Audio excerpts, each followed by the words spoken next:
अभी काले के बाटे कोड़ो फिरी न कोड़ी राजा जी।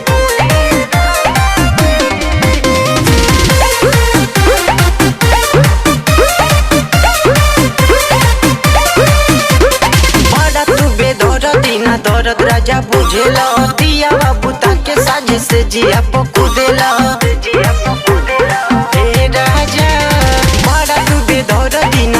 राजा बुझेला दिया बाबू ताके साजे से जिया पकुदेला कोरा बोल चोरी ना धराया कवारी राजा जी।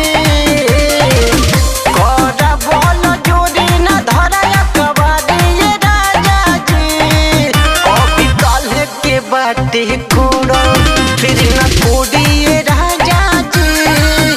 अभी काले के बाटे कोड़ो फिर ना कोड़ी